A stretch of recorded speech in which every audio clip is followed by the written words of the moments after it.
Ramadan bukan sekadar bulan ibadah, ia adalah bulan ketika langit dan bumi terhubung melalui wahyu. Di bulan inilah sejarah umat manusia berubah selamanya. Ramadan juga menjadi saksi peristiwa besar. Perang Badar 17 Ramadan 2 Hijriah, kemenangan pertama kaum muslimin. Fathu Makkah 8 Hijriah adalah hari pembebasan kota suci tanpa pertumpahan darah besar. Kemenangan-kemenangan itu menunjukkan bahwa Ramadan bukan bulan kelemahan, tetapi bulan kekuatan iman dan pertolongan Allah Subhanahu wa Ta'ala. Bagaimanakah sejarah Ramadan menjadi bulan puasa? Kita akan bahas setelah sejarah wahyu pertama turun ke bumi. Simak penjelasan kami sampai habis agar tidak ada kesalahpahaman. Pada zaman dunia penuh dengan kegelapan, sebelum Nabi Muhammad SAW diangkat menjadi Rasul, beliau sering datang ke Gua Hira seorang diri. Tempat itu berada di luar daerah tempat beliau tinggal. Di sana beliau bertafakur, hingga ketika usia beliau 40 tahun, pada suatu malam di bulan Ramadan, datang malaikat yang bernama Jibril alaihissalam. Disinilah detik-detik Rasulullah SAW gemetar dan ketakutan saat melihat malaikat Jibril datang untuk menyampaikan wahyu pertama dari Allah Ta'ala kepada beliau, dan peristiwa itu menjadi awal dari perubahan peradaban.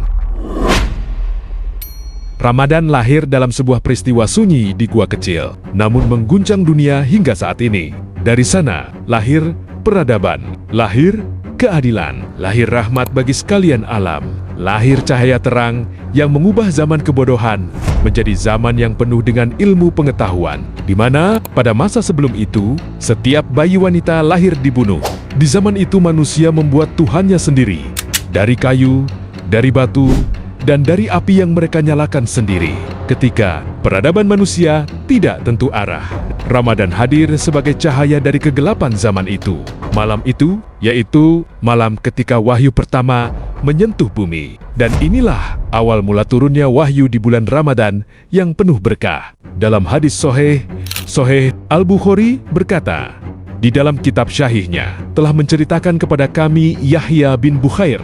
Ia berkata, telah menceritakan kepada kami Al-Laits dari Uqail, dari Ibnu Syihab, dari Urwah bin Azubair, dari Aisyah Ummul Mukminin, bahwasanya ia Aisyah radhiyallahu anha berkata, permulaan wahyu yang datang kepada Rasulullah Sallallahu Alaihi Wasallam adalah dengan mimpi yang nyata dalam tidur, dan tidaklah beliau bermimpi kecuali datang seperti cahaya subuh. Kemudian beliau senang untuk menyendiri, lalu beliau memilih Gua Hira dan bertahan nuts, yaitu ibadah di malam hari dalam beberapa waktu lamanya, sebelum kemudian kembali kepada keluarganya guna mempersiapkan bekal untuk bertahanuts kembali. Beberapa waktu setelahnya, beliau menemui Khadijah lagi, mempersiapkan bekal seperti sebelumnya, sampai akhirnya datanglah suatu yang hak kepadanya saat berada di Gua Hira. Malaikat mendatanginya seraya berkata, bacalah.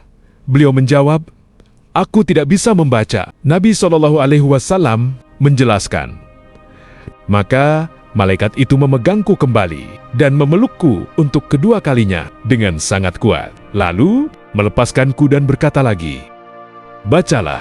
Beliau menjawab, aku tidak bisa membaca. Kemudian malaikat itu memegangku kembali dan memelukku untuk ketiga kalinya dengan sangat kuat, lalu melepaskanku dan berkata, bacalah dengan menyebut nama Tuhanmu yang menciptakan. Dia telah menciptakan manusia dari segumpal darah.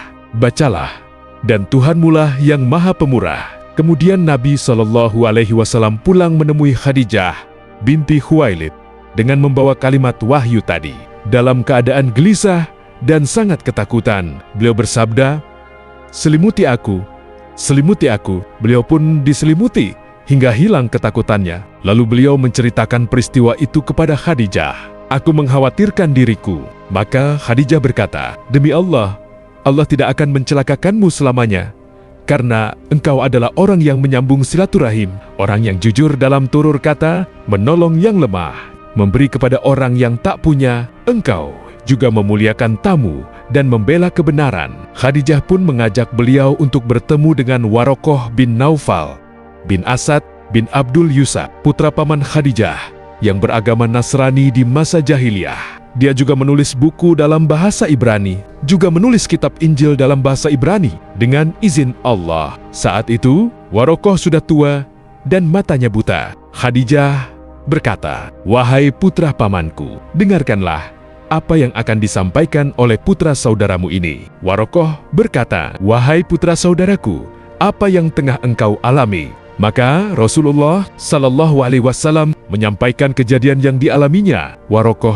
berkata, "Ini adalah namus, seperti yang pernah Allah turunkan kepada Musa. Seandainya aku masih muda dan aku masih hidup saat kamu nanti diusir oleh kaummu." Rasulullah Shallallahu Alaihi Wasallam bertanya, "Apakah aku akan diusir mereka?" Warokoh menjawab, "Iya, karena tidak ada satu orang pun yang datang dengan membawa seperti apa yang engkau bawa ini, kecuali akan dimusuhi. Seandainya aku ada saat kejadian itu, pasti aku akan menolongmu dengan semampuku." Ternyata, Warokoh tak lama setelah itu meninggal dunia saat wahyu dalam masa senggang terputus. Ibnu Syihab berkata, telah mengabarkan kepadaku Abu Salamah bin Abdurrahman bahwa Jabir bin Abdullah Al-Ansari bercerita mengenai masa terputusnya wahyu sebagaimana yang Rasulullah Shallallahu Alaihi Wasallam ceritakan. "Ketika aku sedang berjalan, aku mendengar suara dari langit. Lalu aku memandang ke arahnya dan ternyata ada malaikat yang pernah datang kepadaku di Gua Hiro. Ia sedang duduk di atas kursi langit dan bumi. Aku pun ketakutan dan pulang dan berkata, 'Selimuti aku, selimuti aku.' Maka Allah Ta'ala menurunkan wahyu, 'Wahai orang yang berselimut, bangunlah dan beri peringatan,' sampai firman-Nya, 'Dan berhala-berhala tinggalkanlah.'" Quran Surah Al-Mudatsir ayat 1-5. Sejak saat itu, wahyu terus turun terus-menerus. Hadis ini juga diriwayatkan oleh Abdullah bin Yusuf dan Abu Shalih, juga oleh Hilal bin Radad dari Az-Zuhri. Yunus berkata, Mamar menyepakati bahwa dia mendapatkannya dari Az-Zuhri. Kemudian, kenapa bulan Ramadan menjadi bulan puasa? Yaitu, pada saat setelah hijrah ke Madinah, pada tahun kedua Hijriah sekitar tahun 624 Masehi, Allah mewajibkan puasa sebagaimana firman Allah dalam Al-Quran, "Wahai orang-orang yang beriman, diwajibkan atas kamu berpuasa, sebagaimana diwajibkan atas orang-orang sebelum kamu, agar kamu bertakwa." Quran Surah Al-Baqarah ayat 183. Dari penjelasan ayat di atas, maka puasa bukanlah ibadah yang baru muncul. Allah menegaskan dalam ayat tersebut, menunjukkan bahwa sebelum puasa Ramadan diwajibkan kepada umat Nabi Muhammad, ibadah puasa telah lebih dahulu disyariatkan kepada umat para nabi sebelumnya, seperti puasa Nabi Musa alaihissalam. Di awal masa hijrah ke Madinah, kaum muslimin berpuasa pada tanggal 10 Muharram, yang dikenal sebagai hari Asyura. Hari itu adalah hari ketika Allah menyelamatkan Nabi Musa dan kaumnya dari kejaran Fir'aun. Pada masa itu,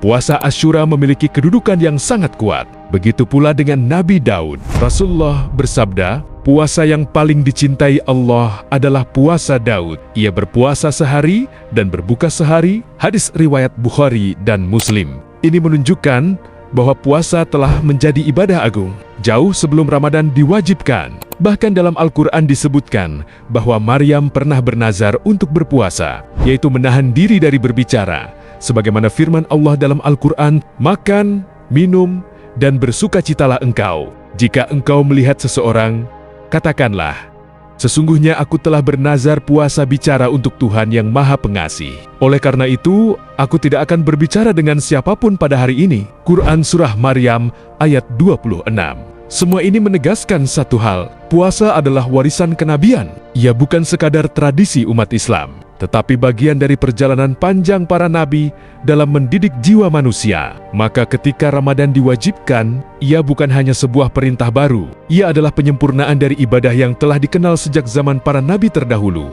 Namun, ketika Allah mewajibkan puasa Ramadan pada tahun kedua Hijriah, Rasulullah bersabda bahwa siapa yang ingin tetap berpuasa Asyura, silahkan. Dan siapa yang ingin meninggalkannya pun, silahkan. Sejak saat itu, hukumnya menjadi sunnah. Selain itu, Rasulullah juga membiasakan puasa 3 hari setiap bulan. Hari-hari ini dikenal sebagai Iyamul Bid. Beliau bersabda, jika engkau berpuasa 3 hari dalam sebulan, maka berpuasalah pada tanggal 13, 14, dan 15. Hadis riwayat At-Tirmidzi.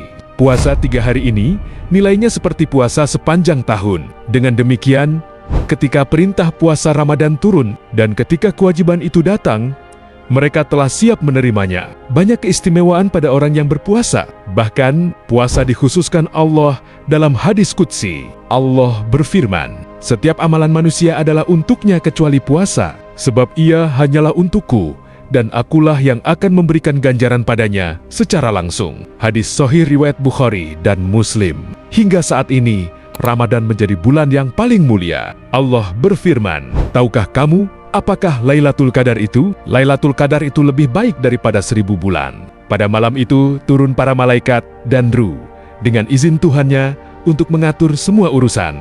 Sejahteralah malam itu sampai terbit fajar." Quran Surah Al-Qadar ayat 1-5. Dan Rasulullah bersabda, "Barang siapa berpuasa Ramadan karena iman dan mengharap pahala, maka diampuni dosa-dosanya yang telah lalu." Hadis riwayat Bukhari dan Muslim.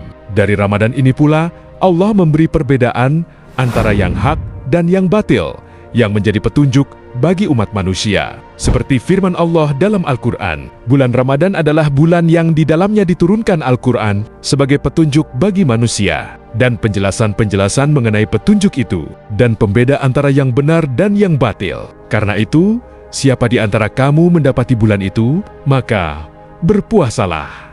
Dan siapa yang sakit atau dalam perjalanan, dia tidak berpuasa, maka wajib menggantinya sebanyak hari yang ditinggalkannya pada hari-hari yang lain. Allah menghendaki kemudahan bagimu dan tidak menghendaki kesukaran bagimu. Hendaklah kamu mencukupkan bilangannya dan mengagungkan Allah atas petunjuknya yang diberikan kepadamu, agar kamu bersyukur. Quran Surah Al-Baqarah ayat 185.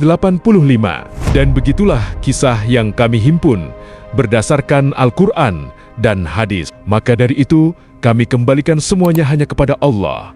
Allah tempat segalanya bergantung, dan Allah lah yang maha mengetahui lagi maha bijaksana. Dan semoga kita semua termasuk dalam golongan orang-orang yang benar dan selamat di dunia dan akhirat. Wabillahi taufik wal hidayah.